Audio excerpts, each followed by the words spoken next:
Claro, y Piensa se dedica a hacer estudios sociales, ¿cierto? Estadística y ese tipo de cosas. Digamos, centrado obviamente en Valparaíso, en la regionalización. Es el tema que más... Claro, es un tema. El tema que nos convoca en realidad el día de hoy. Bien, les damos la bienvenida a este capítulo ya final de esta segunda temporada de Arte y Parte. Así que les doy la bienvenida directamente de acá, de los estudios de Duoc UC y transmitido por UCB 3. Así que vamos a la presentación de los títulos y vamos a seguir conversando, digamos, con mi invitado del día de hoy, don Baldomero Estrada. Así que le doy la más cordial bienvenida a este último capítulo de la segunda temporada. Muchas gracias. Bien.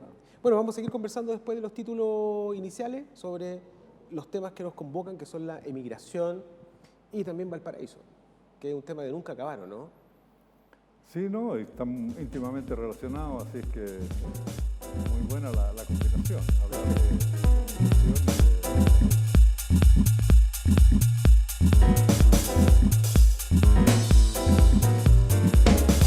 And it's so packed in here.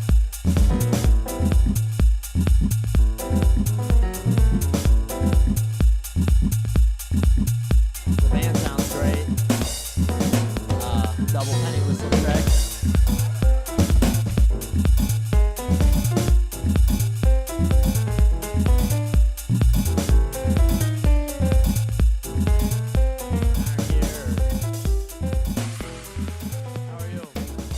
Retornamos acá a este último capítulo de Arte y Parte con mi invitado el día de hoy, don Baldomero Estrada. ¿Cómo estamos? Muy bien, pues muchas gracias por invitarme. Tengo una duda, ¿cómo presentarlo? Profesor, investigador, fanático del paraíso, debe ser guanterino también. Bueno, todo se hace un solo pack, ¿no? Sí, porque efectivamente uno investiga, pero además se proyecta la investigación en la docencia y se junta allí lo que señala respecto al paraíso. Ahí hay toda una situación muy interesante de cómo se conjugan, ¿no? Estos aspectos que uno investiga y que tiene que mostrar también en clases, pero que forman parte también de la vida de uno, porque yo tengo esa capacidad o ese beneficio, soy afortunado en que yo estudio el medio en el cual vivo. Perfecto. Y eso es fantástico, ¿no? Es un caminante por los cerros, ¿no? Exactamente, yo estoy diariamente visualizando cuál es mi objeto de estudio. Y me encanta caminar a veces por Valparaíso observando y cada vez que lo hago voy recogiendo cosas muy interesantes que a veces uno no las percibe, ¿no? Perfecto. Sobre todo cuando no acostumbra a caminar. El caminar es un ejercicio extraordinario para conocer la ciudad. Perfecto.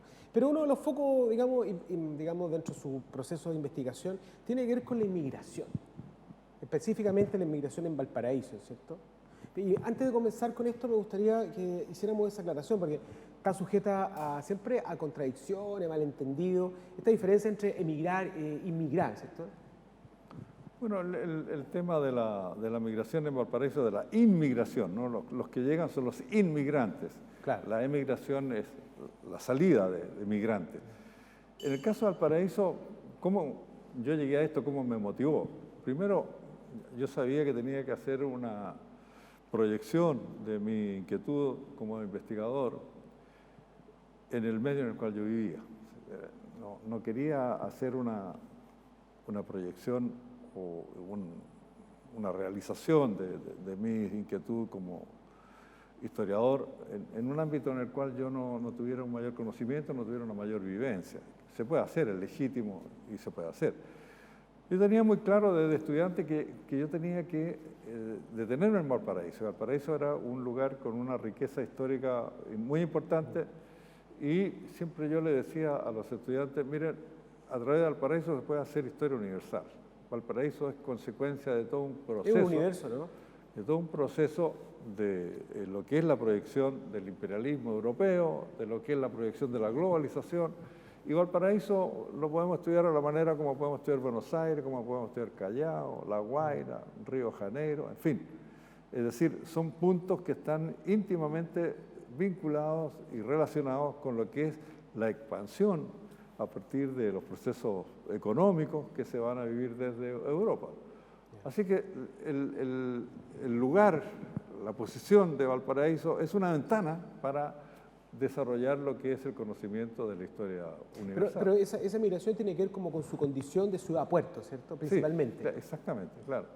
Los puertos son parte de todo un contexto internacional, es decir, tienen un desarrollo asincrónico con el interior del país. De hecho, nosotros si vemos cuál es la evolución que tiene Valparaíso en el siglo XIX, es muy distinta a la que tiene Santiago, siendo Santiago la capital. Aparece como Valparaíso como una ciudad mucho más liberal, mucho más activa, más cosmopolita, más relacionada con el mundo exterior, a diferencia de Santiago, que es más conservadora y como señalaba anteriormente, ocurre que Valparaíso cuando nosotros comenzamos el siglo XIX, Valparaíso tenía 3.000 habitantes. Entonces no tenía, era una ciudad que se crea en el siglo XIX, es nueva. Y a partir de lo que es toda esta actividad comercial.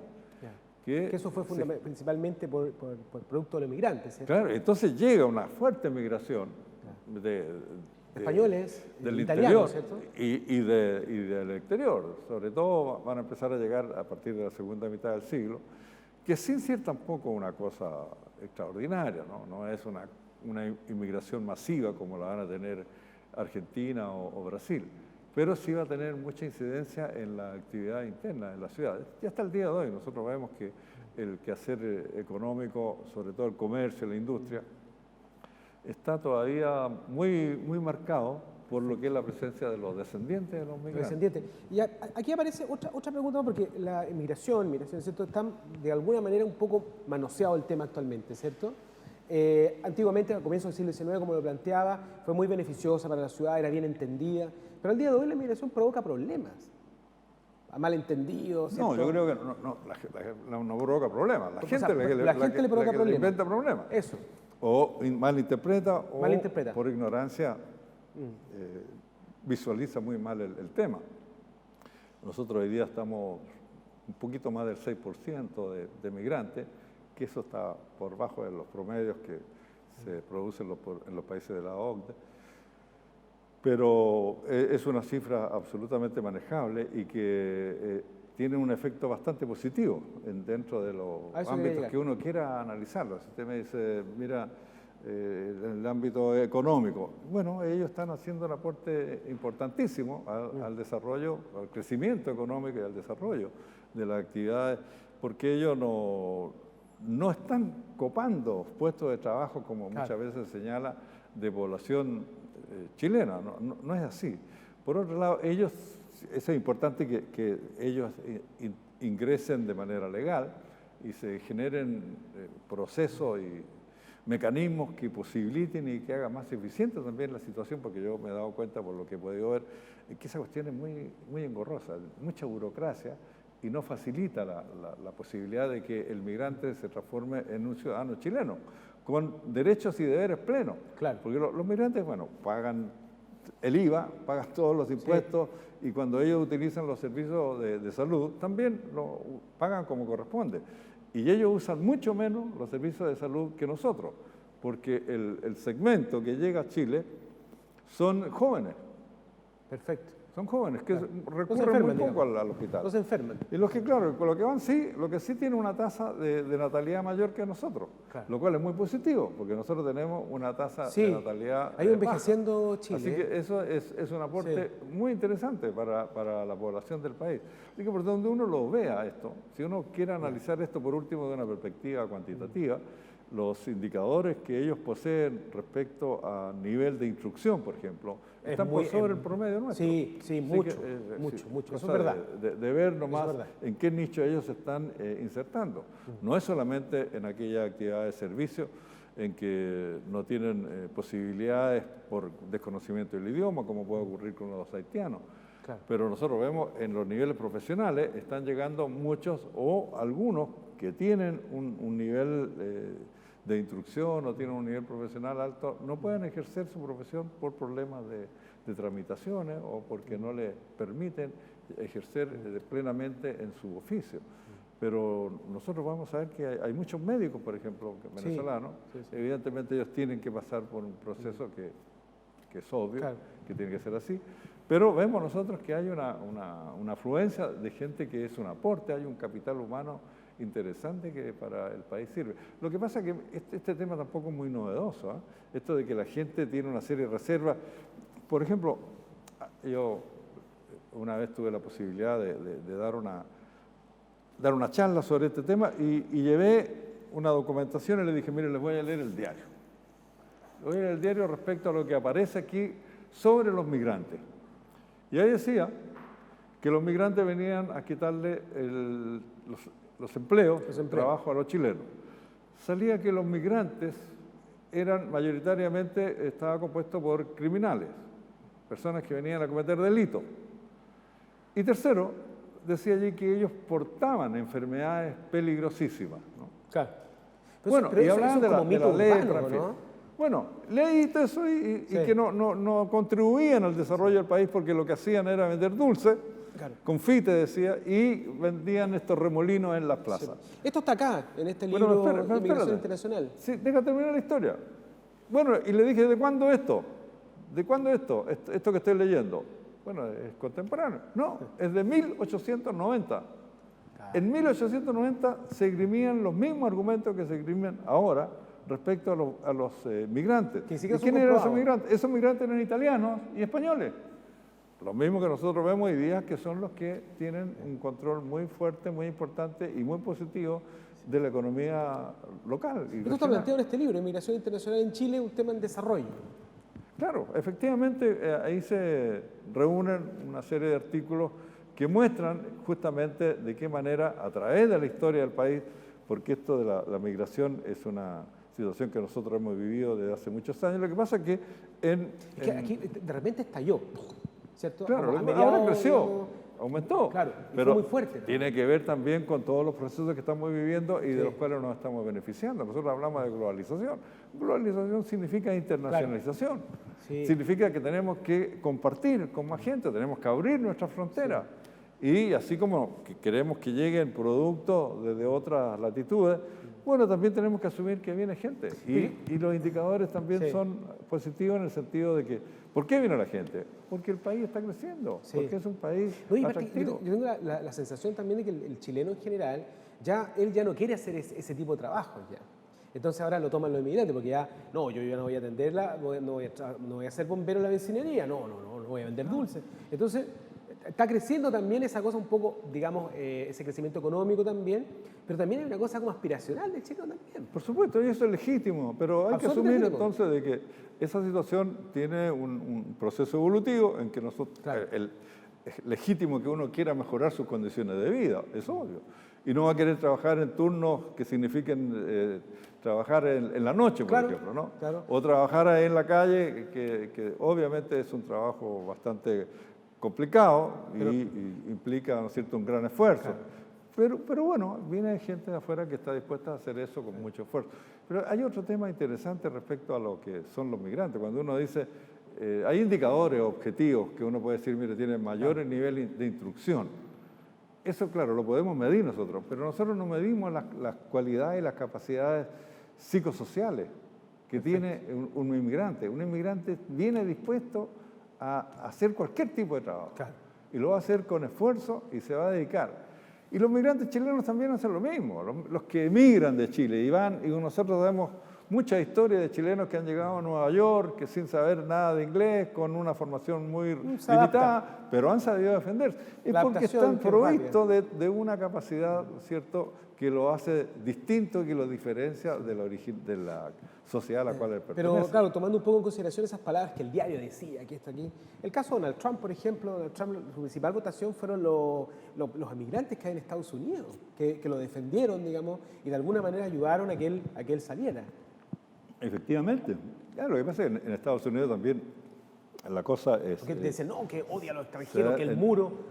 Se dan mayores dimensiones, pero también la economía de Estados Unidos, la economía de Europa, se sostiene a base de los migrantes. Y los grandes países han formado también a partir de los migrantes. Si uno hiciera un símil, ¿no es cierto?, de retirar a todos los migrantes, la economía se para, se detiene.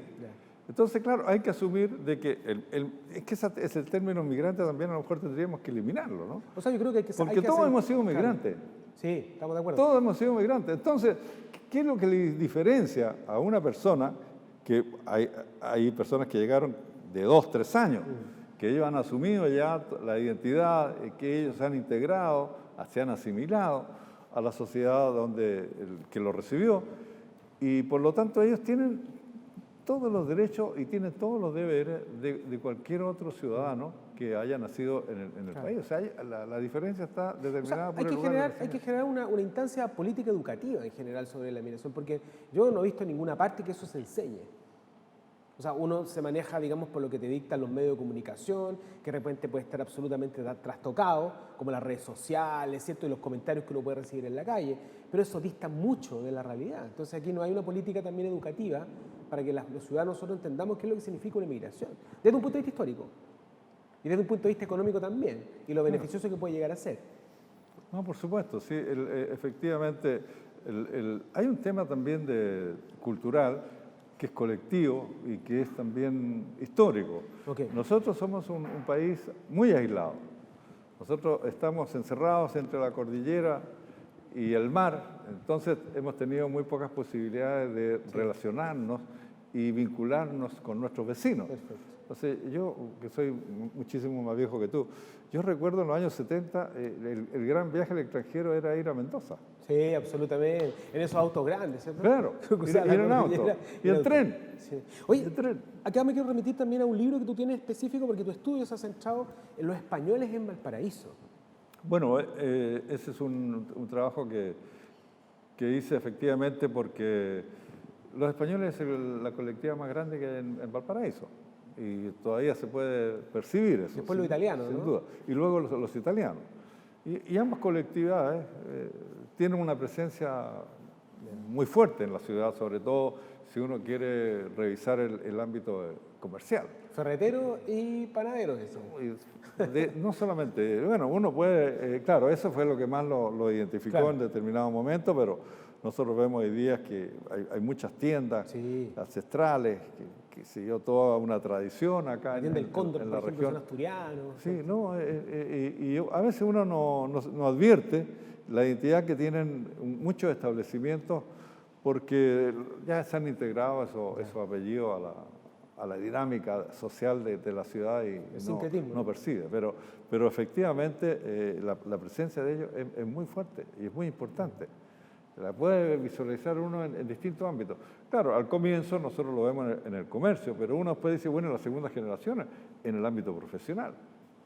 Claro. En el ámbito profesional. Ustedes estuvieron aquí hace poco a Manuel Peña. Bueno, Manuel Peña es hijo de un migrante español. Claro. Pero es curioso porque en primera generación, digamos, mantenían el tema del comercio, pero las generaciones actuales ya no quieren seguir con eso. No, ellos están, pero igual tienen una sí, participación. Sí, fuerte arraigo y claro. todo, pero en esta cosa, seguir con el tema comercial, ya no quieren eso. Yo he conversado con varios, sí, digamos, por supuesto, claro. me decían, mi hijo ya no quiere seguir con esto porque se educaron. Claro. Bueno, han desaparecido negocios muy emblemáticos, claro, justamente porque las generaciones, los descendientes, ya no les interesa eso, ¿no? Y también es justo que así sea, hay que aceptarlo.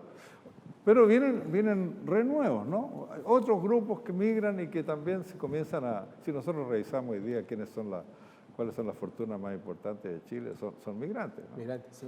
Polman, los FONAPEN, ¿cómo se llama? Los Falabella, todos son casi... Bueno, el grupo Falabella, Angelini, ¿no? Luxi. Bueno, y si seguimos, ¿no? Vamos a ver qué. Y son generaciones recientes, ¿no? Hoy día tenemos grupos que recién son segunda generación, ¿no? Segunda generación. Polman, por ejemplo, es primera generación, él es el que llegó acá, ¿no? Perfecto. Vamos a bajar ahora un tema que a mí me conmueve, el tema de Valparaíso, saliéndonos de la migración, pero entrando a Valparaíso. Yo tengo la idea de también ser un diletante de Valparaíso, de viajar, recorrer los cerros que nos pasa, ¿cierto?, habitualmente, y uno nunca deja de admirarse Valparaíso. Yo tengo la idea de que una ciudad que al día de hoy la siento con un deterioro tremendo, y un deterioro que viene así de manera muy, muy rápida, ¿cierto? En un par de años Valparaíso empezó a deteriorarse, y también hay una cantidad de gente que se va de Valparaíso que no es menor, año a año. Bueno, el tema es complejo, ¿ah? Porque hay procesos de transformación que no se pueden detener. Hay cambios, lo que pasa es que muchas veces la sociedad, los políticos, las autoridades, no advierten eso y a veces quieren retener un proceso que es imposible. El caso de Valparaíso, cuando uno ve la prensa, por ejemplo, en los años 30, llama mucho la atención la protesta que ellos tienen por el puerto, la decadencia que está experimentando, y una de los responsables que aluden, que señala, es San Antonio. El puerto de San Antonio, que se está comiendo claro, puerto de San Antonio, Valparaíso. entonces querían, no es posible asumir de que no se necesita otro puerto, se necesitaba otro puerto como San Antonio. Ahora, Valparaíso, evidentemente, la actividad portuaria que tenía de fines del siglo XIX no se podía mantener per sécula, ¿no es cierto? No es posible pensar de que ese proceso histórico que se vio en ese momento se iba a poder proyectar y seguir desarrollando. Lo que pasa es que uno tiene que ir asumiendo que estas transformaciones tienen que ser visualizadas y entender de que uno también tiene que cambiar. Claro. Y esto está en este libro, ¿cierto? Valparaíso, Historia y Patrimonio. Bueno, ese es el tema, ¿no es cierto? El patrimonio, ¿cómo lo asumimos? Porque es muy fácil que uno dice, bueno, se nombra una ciudad Patrimonio de la Humanidad. Eso es muy fácil, se hace con un decreto. Una cosa nominativa. El tema es cómo la sociedad asume ese responsabilidad. rol. Claro, ¿cómo asume eso? Somos patrimonio y ¿qué es lo que hemos hecho? Lo que hemos hecho es subirle el valor a las propiedades. Absolutamente. Claro, si uno quiere comprarse en cualquier cerro... Sobrevalorarla incluso. Y parece que tuvieran un pozo de petróleo. Grosero. Lo venden, pero ya como si no tuvieran allí una mina de oro. Grosero. Yo creo que es absurdo. Es absurdo. Es absurdo. Sí. Bueno, y luego viene toda esta cosa que grotesca, las construcciones también en los cerros, ¿no? Que también una cosa que altera absolutamente la característica que tiene la sociedad del Valparaíso y que desarma eso, ¿no? Genera un conflicto social muy fuerte y uno puede advertir justamente muchos cerros que eran emblemáticos. Yo estaba trabajando en el Cerro Barón, se ha ido mucha gente. Sí. Ese es un cerro que se vio muy afectado por ejemplo, el tema de los ferrocarriles, Sí. cuando durante la dictadura se eliminó prácticamente toda la actividad ferroviaria, y fueron miles de personas las que tuvieron que salir de ahí. Luego tenemos también las industrias que se han ido, porque hemos perdido muchas industrias también. Sí, yo tengo la idea que el ciudadano porteño, me declaro ahora, digamos, advenedizo, algunos dicen que llegué, soy santiaguino, pero digamos, viviendo en Valparaíso ya sus años, tengo la idea de que de repente el porteño en general como que nos da lo mismo un poco lo que pase. Ya hemos perdido esa capacidad de poder defender nuestra ciudad. Yo creo que... Déjalo así, total, da lo mismo. Bueno, pero yo creo que ahí es donde tienen que salir los Y líderes. ahí está. Ahí es donde tienen que salir las autoridades. Ahí es donde tienen que aparecer las fuerzas vivas. Nosotros decimos las fuerzas vivas. ¿Qué son las fuerzas? Bueno, los empresarios. Sí. Porque cuando... Y la Junta de Vecinos también, que son poderosísimos. Y los empresarios, y los habitantes. Obviamente los habitantes tienen una responsabilidad. La preocupación que puede ser mínima, de mantener limpia su vereda. Por lo menos eso, preocuparse de eso. O de informarse un poco más de lo que está pasando en su sector. Empatizar más con los visitantes, con los turistas, que a veces necesitan que alguien los oriente, ¿no? Ahí podría partir esa recuperación de Valparaíso nuevamente, ¿no? Es que hay que desarrollar todo un proyecto. Por ejemplo, yo recién hablaba de esto, de lo que significa el compromiso, o el rol, o la obligación, yo creo, ¿no? El deber de los empresarios que se dicen que son parte de Valparaíso. Que para mí el ejemplo más extraordinario, y que me parece muy buen ejemplo, en términos de lo que es la relación que ha generado ese empresario con su medio, es el de Cardona con Santa Cruz. Ah, perfecto. Cuando uno va a Santa Cruz, que ha conocido Santa Cruz antes, bueno, Santa Cruz cambió, pero cambió radicalmente. ¿Y cuál fue el cambio? Bueno, que vino Cardona y generó puntos claves, polos de desarrollo, con un museo que no tiene nada que envidiarle a muchos museos a nivel mundial. Y él sigue generando una actividad en que se ha podido advertir que él le ha dado una valoración a lo que es el quehacer por ejemplo, ahora el Museo del Vino, lo que es esa actividad que es propia y que identifica Es propia del lugar. a Santa Cruz, Y y ahora uno potenciada. puede llegar y hay un hotel y hay otro restaurante. Es decir, Santa Cruz hoy día es un polo de desarrollo de la zona central. Claro. Y Pero, eso se ha generado a partir del Claro. quehacer de una persona. Sí, pues. Yo creo que Valparaíso es una ciudad que se discute mucho, pero se hace poco. Es el tema, que pasa que aquí todos reclaman, opinan. pero son muy pocos los que realmente aportan algo. O sea, uno dice, chuta, el tema de la recuperación de los ascensores, pero sí lo más positivo que podría hacer, conecta la ciudad entera. Se conectaría la ciudad entera, habilitando todos los ascensores que deben habilitarse, y la ciudad se conecta. Y una ciudad conectada, que es lo que pasó en Colombia, ¿cierto? Que conectaron la ciudad y Medellín la conectaron entera. Medellín, bueno, y cambió también Medellín es absolutamente, o sea, una cosa extraordinaria. sí, los funiculares, con la conectividad. Claro. Y es una cosa muy difícil de que la gente la pueda entender, no sé, ese nivel de autoridad y la misma responsabilidad de la gente, ¿cierto? Hacerse responsable. Ahora de eso. hay que asumir también ciertas realidades. O sea, el Valparaíso tiene una población con determinadas características Claro. y no las vamos a cambiar. Tenemos que asumir que es eso, no otro. No es otro el medio que vamos a tener, ese es el medio. Ahora tenemos que tratar de generar todo un escenario apropiado. Obviamente que eso hay que hacerlo, porque cuando uno va, por ejemplo, al mercado, que es muy atractivo, pero es un basural. Absolutamente. Es un basural. Sí, sí, sí. Yo tengo la idea que también, o sea, como exotismo pobre le llamo yo. Pero uno puede entrar ahí, hay comedores arriba que son decentes, Sí. que uno puede comer bien, y tendría que ser atractivo para los turistas. Pero tenemos que generar también una dinámica en que todos colaboremos. ¿Cuál es tu opinión sobre la denominación patrimonial de Valparaíso, este pequeño circuito en el fondo? Sí. Bueno, bueno, la verdad es que son muy pocos los que saben exactamente cuál es el sector. Es pequeñísimo. Pero entonces. claro, es muy pequeño, pero Valparaíso tendría que ser todo porque lo patrimonial no es solamente los edificios, lo social, es la gente, ¿no es cierto? Y son los cerros. Cómo el Ahí está, habitante esa vive es la ciudad. Esa es la sociedad de Valparaíso, porque cuando uno dice, bueno, voy a Valparaíso en la mañana y voy a la calle Prat, me encuentro con Villamarino. Está lleno de villamarinos, son los abogados. Que vienen a trabajar de Villa. Y después en la tarde se vienen para acá. Sí. Pero la población de Valparaíso, ¿dónde uno la encuentra? En la Plaza O'Higgins. Que es Ahí el lugar está. más republicano que uno puede encontrar. Es la Plaza O'Higgins, Sí. el mercado, ahí está la gente. Curiosamente, y está ahí, hay una cosa extraña que es el Parlamento, ¿no? Absolutamente. Nadie sabe que eso puede ser, ¿no es cierto?, una planta de, qué sé yo, de carbón, sí, cualquier cosa, pero que no genera ningún efecto positivo, ninguna situación de relación con la ciudad. Pero bueno, ese es el ámbito que yo digo, este es Valparaíso, aquí, en la Plaza O'Higgins. El lugar la más Avenida republicano, Argentina, el día domingo, ¿no? Hay uno de todo, de Claro. predicadores, juegos, Bueno, antigüedades, ahora, brisca, esa es una congreso, realidad. O sea, está todo. el vendedor de la calle es parte de Valparaíso. Sí. Oye, Es así. Baldomero, nosotros podríamos seguir conversando todo el día sobre Valparaíso porque nos apasiona. Yo no Porque tengo somos- apuro. Sí que Tú sabes que el tiempo en televisión, lamentablemente, es el tiempo.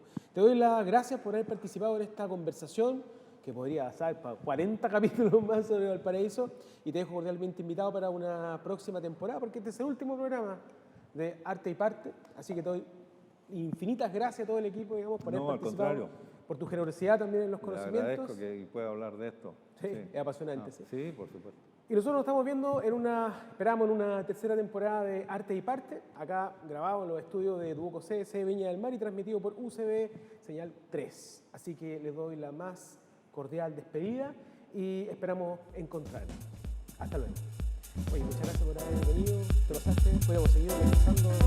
Espero te guste el Banco 3. Y espero que te